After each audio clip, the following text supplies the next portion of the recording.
সিলেটের সবুজ রঙের ওই হাসি খুশি বাস, যেখানে আছেন স্যাম বিলিংস, ইথান ব্রুকস কিংবা ক্রিস অক্সের মতো তারকারা, যারা কিনা পুরো দলের ভাইবটাই দিয়েছে বদলে। শেষ বলের ছক্কা, অবিশ্বাস্য, অবিস্মরণীয় এক জয়। ম্যাচ শেষ করে নিজের ফোনটা হাতে বুঝে নিয়েই যেন পরিবারের খোঁজখবর নিচ্ছিলেন ইংলিশ ক্রিকেটার ক্রিস অক্স। পছন্দ করেন শান্ত থাকতে। কালার এক্সপার্ট এবং ডার্ক স্যাপ সমৃদ্ধ অরিক্স অ্যাডভান্স ডিটারজেন্ট পাউডার, আপনার লন্ড্রি এক্সপার্ট। খুবই প্রফেশনাল, খুবই নিজের পারফরমেন্সের প্রতি অনেক বেশি উদার। শেষ বল পর্যন্ত নার্ভ কিভাবে ধরে রাখতে হয়, শেষ বলের শেষ সুযোগটাও কিভাবে ক্যাপচার করতে হয়, সেটা বোধহয় বড় দলের ক্রিকেটাররাই ভালো জানেন। ইংলিশ ক্রিকেটারদের তো এমন অভ্যাস আছে অনেক। ক্রিস অক্স সেটারই প্রমাণ দিয়েছেন। বড় দলের বড় তারকা বড়ভাবেই জেতাতে পারেন। সক্ষমতা বুঝেছে সিলেট টাইটান্স, স্বপ্নটা জেগে আছে।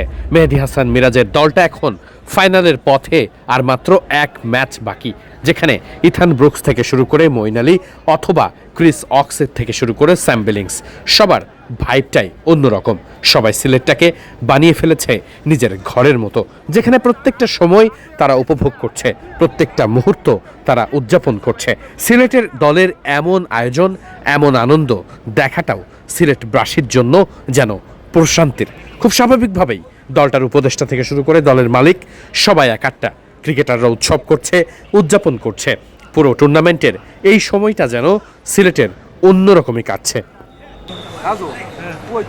এখনো কাজ বাকি অনেকটা। কোয়ালিফায়ার থেকে যারা প্রথম দল হিসেবে রওনা হবে ফাইনালের পথে, আর বাকি যে দলটা থাকবে তাদের অপেক্ষায় তো থাকতেই হচ্ছে সিলেট টাইটান্সের, কারণ তাদের সঙ্গেই কোয়ালিফায়ার 2 ম্যাচে মাঠে নামবে তারা। এরপর যে দল জিতবে তারাই যাবে ফাইনালে।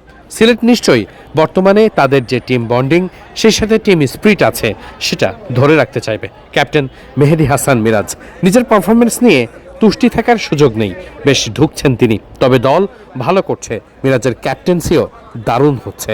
সব মিলিয়ে মিরাজ নিশ্চয়ই চাইবে গুরুত্বপূর্ণ আগামী ম্যাচে মিরাজ জ্বলে উঠবেন ব্যাটে বলে। মিরাজ যদি ক্যাপ্টেন হিসেবে ভালো করতে পারেন, তাহলে তো আরও সোনায় সোহাগা। এই দলকে ঠেকাবে কে? Moeen Ali, ethan brooks, chris woakes কিংবা স্যাম বিলিংসের মতো বড় বড় সব নাম। এই নামগুলো জ্বলে উঠলে প্রতিপক্ষ যে কোনো দিনে যে কেউ হতে পারেন ছারখার।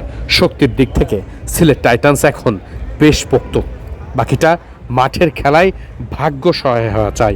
মিরপুর শেরেবাংলা জাতীয় ক্রিকেট স্টেডিয়ামে সিলেট টাইটান্সের এই জয়রথ নিশ্চয়ই থামবে না, এটাই প্রত্যাশা সিলেটবাসীর। বিপিএলে নতুন করে কি কোনো চ্যাম্পিয়ন দলের ইতিকাব্য লেখা হবে? আর সেখানে কি প্রথমবার খোদাই করা হবে সিলেট টাইটান্সের এই সবুজ গল্পের নাম?